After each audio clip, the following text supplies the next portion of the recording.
वृषभ राशि वाले बंधुओं, आप सभी का बहुत बहुत स्वागत है, हृदय से अभिनंदन है शिवप्रिया भिंड यूट्यूब चैनल में। तो वृषभ राशि वालों, जरा ध्यान से सुनिए। 5 से लेकर 15 नवंबर तक आपके जीवन में कुछ ऐसी घटनाएं, कुछ ऐसे अनिष्टकारी ग्रह योग बन रहे हैं जो आपके जीवन को तहस नहस और बर्बाद भी कर सकते हैं। लेकिन ठीक इसके विपरीत कुछ ऐसी ग्रह स्थितियां और परिस्थितियां भी हैं जो आपके जीवन के गहरे अंधकार को दूर करके आपके जीवन में प्रकाश, खुशियां और समृद्धि भी लेकर आ सकते हैं। अब इन ग्रह गोचरों का और ग्रहों की बदलती चाल का आपको अनुभव होना, ज्ञान होना बेहद आवश्यक है। बंधुओं, यह जो नवंबर का महीना है, यह बेहद ही खास है आपके लिए। कुछ ग्रहों की चाल, परिवर्तन, गोचर और ऊर्जाओं का भी ऐसा बेहतरीन सम्मिश्रण होने जा रहा है जो आपके जीवन को पुरानी, लंबे समय से चली आ रही परेशानियों से बाहर निकालकर एक नई दशा और दिशा देगा। आज का यह कार्यक्रम बेहद महत्वपूर्ण है क्योंकि अगले 7 से 8 दिनों की, या यूं कहें कि 10 दिनों की, 5 से 15 नवंबर तक की सटीक भविष्यवाणियां आपको इस कार्यक्रम में हम बताने वाले हैं। 10 बड़ी भविष्यवाणियां बताएंगे जिनमें से 3 ऐसी घटनाएं हैं जिनके बारे में जानना बेहद जरूरी है आपके लिए। उसमें भी एक तो बेहद अनिवार्य, आवश्यक, कड़वा सच है जो आपको जानना ही होगा। अगर आपने इसे नहीं जाना, समझा, तो आप अपने जीवन में बहुत बड़ी भूल करने वाले हैं, खुद को बड़ी मुसीबत में फंसाने वाले हैं, अनजाने में ही सही। अपने जीवन में नकारात्मकता, दुख, तकलीफ, दरिद्रता और गहरे दुख को आमंत्रण दे रहे हैं। बंधुओं, जो भी बातें हम आपको आगे कार्यक्रम में बताने जा रहे हैं, ये बिल्कुल स्पष्ट है, ग्रह गोचरों के आधार पर हैं। ग्रहों का श्रेष्ठतम आकलन करके हमने कोशिश किया है कि जो भी बातें हम आपको बताएं उनमें से कम 70 से 80% या कुछ जातक जो कि बिल्कुल अनुकूल वातावरण में चल रही हैं, यानी कि पूरी तरह से पॉजिटिव हैं, धर्म और अध्यात्म में रुचि रखते हैं, उनके जीवन में तो 90% तक की ये भविष्यवाणियां सटीक बैठेंगी। बंधुओं, आज का ये कार्यक्रम जो है ना, ये बेहद महत्वपूर्ण है। यह आने वाले समय की सही डायरेक्शन आपको देगा। आपको चुनने में मदद मिलेगी कि क्या कार्य करना है, क्या नहीं करना है, किन चीजों से बचना है, किन लोगों से दूरी बनानी है, किस तरह की परिस्थिति से बचना है और किस तरह से अपने आप को एक नए रूप में अवतरित करना है ताकि आप पुरानी सारी समस्याओं का समाधान स्वयं ही कर पाएं, स्वतः ही कर पाएं। वैसे भी करना तो आपको ही है, हमारा तो काम है केवल मार्गदर्शन देना और उसमें हम कोई कसर नहीं छोड़ेंगे। आप भी अपने प्रयासों में कोई कसर मत छोड़ना, तभी ये श्रेष्ठतम तालमेल बैठेगा। और याद रखना कि जब गुरु और शिष्य दोनों अपनी तरफ से पूरा जोर लगाते हैं तो दुनिया में बड़ी से बड़ी समस्या का समाधान चुटकियों में हो जाता है। चाणक्य जैसा गुरु हो और चंद्रगुप्त जैसा शिष्य मिल जाए तो एक चरवाहा, यानी कि जो गाय भैंसे चराने वाला एक साधारण सा बालक भी राजा बन सकता है। इतनी अधिक शक्ति उत्पन्न होती है। तो यही ऊर्जा, यही शक्ति आज के इस कार्यक्रम में उत्पन्न होने जा रही है और आपके जीवन को एक नया आकार देने वाली है। बस आपको पूरे धैर्य के साथ, ठंडे दिमाग से हमारे साथ रहना है क्योंकि हमने आपके लिए सच्चे मन से मेहनत की है और आपसे उम्मीद यही करते हैं कि आप हमारी मेहनत, हमारे प्रयास का सम्मान रखेंगे। और महामाई की दिव्य अनुभूतियों का भी सहारा लेकर हमने कुछ जरूरी बातें आपको बताई हैं इस कार्यक्रम में, उनको भी जानना अत्यंत आवश्यक है क्योंकि वो देववाणी है, देव अनुभूति है। उसके बारे में जानना बहुत जरूरी है क्योंकि वह आपको बड़े दुर्भाग्य से बचा सकती है। तो चलिए बंधुओं, उम्मीद करते हैं कि आप सारी बातें समझ रहे हैं, कार्यक्रम में अंत तक अवश्य ठहरेंगे। तो अब महामाई को तो आभार देना ही होगा क्योंकि जिनके बिना स्वयं शिव भी सबके समान है, ऐसी महामाई, ब्रह्मांड माई, जगत माई, माँ को याद करते हुए कमेंट बॉक्स में भक्ति भाव के साथ लिखिए, जय माँ भद्रकाली कृपा करो। माई के लिए यदि भाव और गहरा है तो ये भी लिख दो कि मैं भी माई के परिवार का हिस्सा हूं। पूरे भाव के साथ, प्रेम के साथ एक बार करके तो देखो।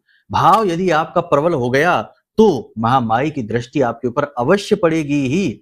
ऐसा होता ही नहीं कि बालक पुकारे और मां न सुने। बस पुकार में किसी भी प्रकार का भेद नहीं होना चाहिए। कहने का मतलब यह है कि लालच, कहने का मतलब यह है कि शंका और किसी भी प्रकार की नकारात्मकता, शक, बहम, और जहां विष का वास है वहां देवताओं का वास नहीं होता। बस इन सारी चीजों को ध्यान रखिए। सब कुछ समर्पित माई को कर दीजिए और फिर माँ आपके जीवन में आपकी उद्धार कारक बनेंगे, ये निश्चित है। हजारों लोगों के जीवन में बनी है, आपके भी बनेंगे। तो चलिए बंधुओं, अब अपने मूल विषय को शुरू करते हैं। जय माई की। बंधुओं, ज्योतिष और तंत्र विद्या के क्षेत्र में आचार्य अमित एक जाना माना नाम है। पूज्य गुरुदेव के साधनाओं और ज्योतिष विद्या के अनुभव बेहद दिव्य है। जी हाँ, पूज्य गुरुदेव ने जिसकी भी कुंडली का विश्लेषण किया और कुंडली के अनुसार उसे सटीक उपाय व महामाई माँ बगलामुखी की विशेष कृपा दी, उसके जीवन में सकारात्मक बदलाव तो आ ही है। फिर चाहे समस्या कितनी ही कठिन क्यों ना हो, समाधान तो अवश्य हुआ है। अब ऐसे में यदि आप भी अपने जीवन की किसी बड़ी समस्या से जूझ रहे हैं, जैसे कि कर्जा बढ़ता ही जा रहा है, काम धंधा और व्यापार सब रुक चुका है, रिश्ते नातों में तनाव हद से ज्यादा बढ़ गया है, पूरा जीवन ही नकारात्मकताओं से भर गया है, तो ऐसे में यही सही समय है जब आप श्रेष्ठ गुरु से मार्गदर्शन प्राप्त करें और जीवन के अंधकार को समाप्त कर दिव्य प्रकाश की ओर कदम बढ़ाएं। वीडियो में दिए गए नंबरों पर तुरंत संपर्क करिए और अपनी कुंडली का विश्लेषण व समाधान पूज्य गुरुदेव के द्वारा करवा लीजिए। देर ना करें, आपके देवी देवताओं के आशीर्वाद से ये मौका खुद चलकर आपके पास आया है, इसे गंवाना नहीं है। अभी फोन करें और गुरुदेव से मार्गदर्शन प्राप्त करें। महामाई आपका कल्याण करे। धन्यवाद। सबसे पहले आपको बताते हैं 10 बड़ी भविष्यवाणियों के विषय में। जरा ध्यान से सुनना है, कान खोलकर सुनना है, क्योंकि इन भविष्यवाणियों के साथ साथ आपको हम कुछ सलाह भी देंगे, कुछ उपाय और क्रियाएं भी बताएंगे। देखो, छोटे छोटे प्रयास ही बड़े परिवर्तन लेकर आते हैं। आप ये सोचे कि एक दिन अचानक ऐसा होगा कि सोकर आप जागेंगे और सारी मुसीबतों का अंत हो चुका होगा और आप राज सुख भोगेंगे। ऐसा दिन कभी नहीं आता। राज सुख भोगने के लिए पहले न जाने कितने दुख भोगने पड़ते हैं। सूरज की तरह चमकने के लिए सूरज की तरह जलना भी पड़ता है। तो ठीक इसी प्रकार से आपको चीजों को समझकर जीवन में उतारना होगा और फिर धीरे धीरे परिवर्तन प्रारंभ होंगे। सबसे पहले बात करते हैं, देखो इस समय पर सूर्य शुक्र साथ हैं और सूर्य शुक्र साथ होने का मतलब यह है कि राहु हो गया है खराब। अब राहु यदि खराब हो गया है तो ऐसी स्थिति में आपको कुछ चीजों से बचना होगा। पहली चीज कि लोगों के साथ बहसबाजी ना करें। लोग आपसे उलझने की कोशिश करेंगे, आपके मान सम्मान, आपके नाम को क्षति पहुंचाने की कोशिश करेंगे। कोई एक ऐसी अप्रिय घटना भी घटित हो सकती है जिसकी वजह से झूठे लांछन आपके ऊपर लग सकते हैं, आरोप लग सकते हैं। जो काम आपने किया ही नहीं है उस कार्य का आरोप आपके ऊपर मढ़ दिया जा सकता है। तो थोड़ा सा इस समय पर आपको ज्यादा अलर्ट रहना होगा। अपने शब्दों को सोच समझकर प्रयोग करें, क्योंकि आपके द्वारा बोले गए शब्दों का दुरुपयोग कर आपके ही खिलाफ प्रयोग किया जा सकता है। तो ऐसी भूल ना करें।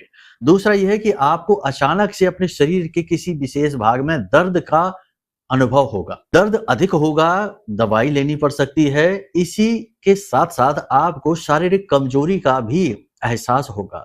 शरीर में स्थूलता, गर्माहट बढ़ेगी। हालांकि धीरे धीरे सर्दियों की शुरुआत हो रही है, लेकिन तब भी आपको शरीर में गर्माहट, हल्का बुखार, थकान और सुस्ती का भाव रह सकता है। किसी विशेष भाग में आपको लगातार दर्द रह सकता है।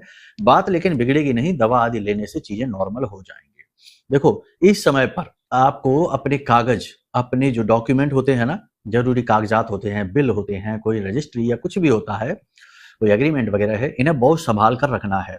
दूसरा कि अपनी कीमती चीजें जैसे आभूषण है, जैसे कि आपके मोबाइल हैं, आपकी जो इलेक्ट्रॉनिक सामान है, कीमती सामान है, इन्हें भी आपको संभाल कर रखना है। ये खो सकते हैं, लापता हो सकते हैं और या फिर हो सकता है कि कोई जानबूझकर इनकी चोरी भी कर सकता है। कोई व्यक्ति ऐसा, आपके कार्यस्थल की बात कर रहे हैं, आपके कार्यस्थल पर कोई व्यक्ति ऐसा है जो आपकी मेहनत को चोरी कर लेगा, आपकी मेहनत के प्रतिफल को आप तक पहुंचने नहीं देगा। मेहनत आप करेंगे, क्रेडिट वो ले जाएगा। तो थोड़ा सा संभल कर रहना। देखो, आपके साथ ये बहुत लंबे समय से होता आ रहा है, हम जानते हैं। मेहनत वैसे भी आप बहुत चुपचाप होकर, खामोश होकर करते हैं, अपनी मेहनत का ढिढोरा नहीं पीटते हैं और आप भावुक हैं, इमोशनल हैं और दूसरों को कष्ट नहीं पहुंचाना चाहते, दुख नहीं पहुंचाना चाहते। इसकी वजह से कई बार आप जानबूझकर अपना शोषण करवा लेते हैं। लेकिन अब यह बात बड़ी होगी, अब हद पार होगी। कोई व्यक्ति ऐसा है जो आपकी मेहनत चोरी कर लेगा, आपके हक, आपकी द्वारा की गई प्रयास और जो कड़ी मेहनत है, परिश्रम है, उसका फल आपको नहीं मिलने देगा, जिसकी वजह से आपको थोड़ा सा दुख हो सकता है। भरोसा तो टूटेगा ही, ये बात तो निश्चित है ही। आपको अपने मान सम्मान के लिए, अपने हक के लिए लड़ाई लड़नी पड़ेगी। मान सम्मान की लड़ाई, अपने हक की लड़ाई आपको लड़नी पड़ेगी। ठीक है, अलर्ट रहना इसके लिए। इसका मतलब ये नहीं है कि जब हम ये कहते हैं तो इसका मतलब ये नहीं है कि अब आपको कहीं लड़ना है, कहीं आपको झगड़ना है, कहीं आपको कुछ ज्यादा ही नहीं, ऐसा कुछ नहीं है। ये केवल अंतर मन की बातें हैं। आप अंतर मन में, अपनी मन स्थिति में यह महसूस करेंगे जैसे कि आपको अपने ही सम्मान को प्राप्त करने के लिए अपने ही परिवार में, अपने ही आसपास, अपने ही वातावरण में संघर्ष करना पड़ रहा है।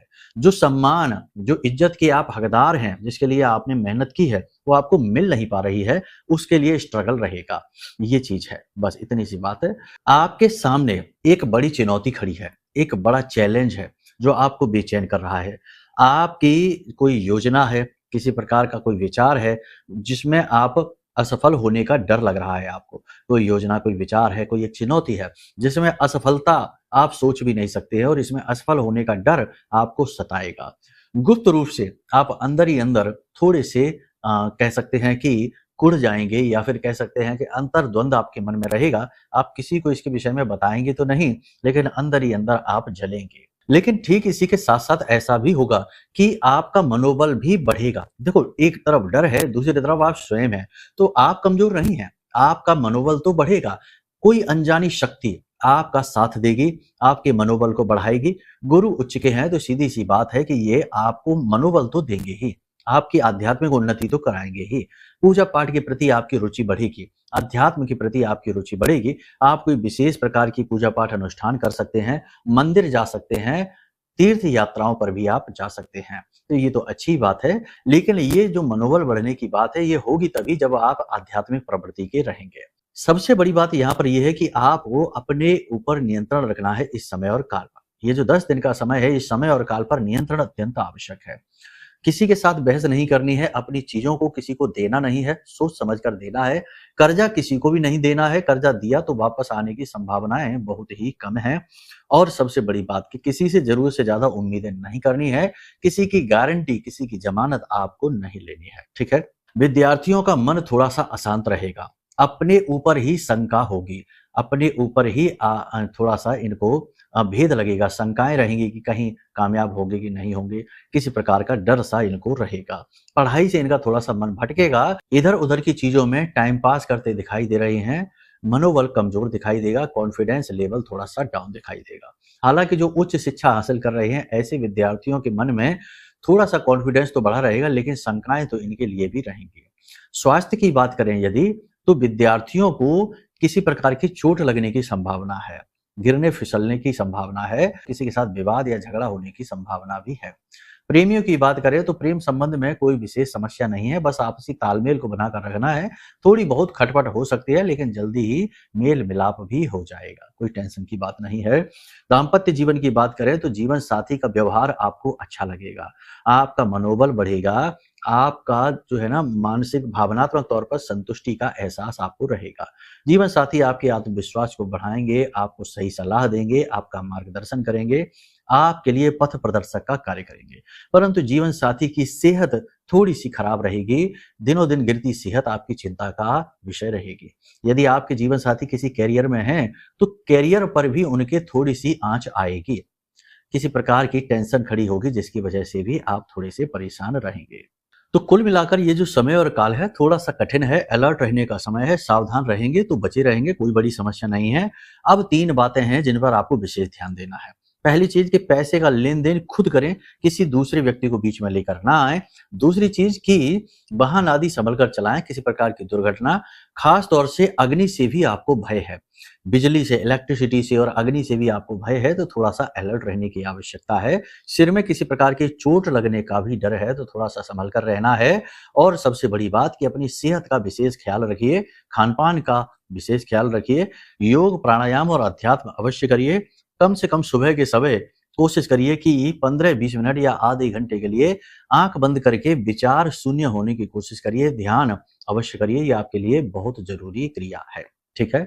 अब बात करते हैं कुछ जरूरी सावधानियों की। सावधानी यह है कि आपको अचानक से कोई निर्णय नहीं लेना है। अपने आत्मविश्वास को बढ़ाने वाली क्रियाएं अवश्य करें, जैसे मंदिर प्रतिदिन जाएं, बड़ों का सम्मान करें, लोगों से कम बात करें, योग प्राणायाम मेडिटेशन अवश्य करें, मंत्र जाप अवश्य करें। जिस भी आराध्य को आप पसंद करते हैं, जो भी आपके आराध्य देव हैं, उनका मंत्र उच्चारण अवश्य करें और सावधान जरूर रहें। हर एक पर भरोसा नहीं करें, भरोसा तो किसी पर भी ना करें, थोड़ा सा अलर्ट अवश्य रहें। अपनों में ही शत्रु छिपे रहते हैं, ये बात आप अच्छी तरीके से जानते हैं। बाहर वालों से तो वैसे भी कभी कोई खतरा होता ही नहीं है, खतरा असली तो अपनों में ही होता है। वो कहावत कहते हैं ना कि किसी भी पेड़ के कटने का कोई किस्सा ही ना होता, यदि कुल्हाड़ी में पेड़ का ही एक हिस्सा न होता। तो बस संभल कर चलिए, यही हमारे शास्त्र कहते हैं, यही इतिहास भी कहता है। अब बात करते हैं उपाय और क्रियाओं की। देखो, यहाँ 2-3 चीजें हैं, इनको आप ध्यान से समझो। अपनी खुद की शुद्धता और सुरक्षा आपके लिए बेहद आवश्यक है। तो सबसे बड़ी बात यहाँ पर यह है कि आपको ध्यान देना है, एक पोटली रखनी है। हम पिछले कार्यक्रम में भी बता चुके हैं, आपको कई बार बताते हैं। जब भी बात सुरक्षा की आती है तो एक काले रंग का कपड़ा जिसके अंदर आपको थोड़ा सा कपूर, 1 लौंग का जोड़ा और 4 दाने काली मिर्च के, और मिल जाए तो काली हल्दी, आपको एक पोटली बनानी है। छोटी सी थोड़ी थोड़ी सामग्री हो जाएगी ये। तो इस पोटली को अपनी जेब में रखकर ही आपको घर से बाहर निकलना है, और जब भी आप घर में प्रवेश करें तो इसे बाहर फेंक दें। इसी के साथ साथ एक उपाय आप और कर लीजिए कि काले कपड़े में ही 8 मुट्ठी उड़द की दाल रख लीजिए, और इस उड़द की दाल को अपने सिर से उल्टा 8 बार उसारिए और इसे ले जाकर किसी मंदिर में दान कर दीजिए। ये बहुत जरूरी क्रिया है। इन दोनों क्रियाओं से आपके जीवन में किसी भी ग्रह की कोई नेगेटिविटी नहीं आएगी, चाहे राहु हो, चाहे शनि हो, चाहे केतु हो, चाहे मंगल हो, कोई भी क्रिया नहीं आएगी। इसी के साथ साथ सबसे महत्वपूर्ण कि महामाई का यह मंत्र जो वीडियो में आपको दिखाई दे रहा है, ओम ह्लीम ऐं श्रीं क्लीं श्री बगलानने मम रिपुन नाशय नाशय ममेश्वर्याणि देहि देहि शीघ्रम मन वांछितम कार्य साधय साधय ह्लीं स्वाहा। इस मंत्र का उच्चारण भी आप करते रहिए जब भी आपको समय मिले। ये ध्यान मंत्र है, ये कोई ऐसा मंत्र नहीं है जिससे साधना की जाए। तो बिल्कुल बेखौफ निडर होकर इस मंत्र का आप उच्चारण करते रहिए, ठीक है। माई आपकी रक्षा करेंगे। जो भी बातें हमने आपको बताई हैं वे सारी बातें आपकी कुंडली यानी जो गोचर चार्ट है इसके आधार पर बताई जा रही हैं। लेकिन हो सकता है कि आपके जीवन की परिस्थितियों या उनकी कहानियां अलग ही हो, जैसे कि किसी की बीमारी से आप लंबे समय से जूझ रहे हैं परिवार में ही, और आपका पैसा जा रहा है, आपकी टेंशन बढ़ रही है, या कर्जा आपके ऊपर हद से ज्यादा बढ़ता चला जा रहा है, आप कर्जे से छुटकारा ही प्राप्त नहीं कर पा रहे हैं। तो ये एक स्थिति होती है। या फिर पहले सब कुछ ठीक चल रहा था, अब अचानक से सब कुछ खराब हो गया। तो ऐसी स्थितियां जब बनती हैं जब कुंडली में किसी प्रकार का कोई पाप ग्रह योग होता है। जैसे कि अभी एक श्रीमान की कुंडली हमने देखी थी कुछ दिन पहले, उनकी कुंडली में शापित योग बना हुआ था।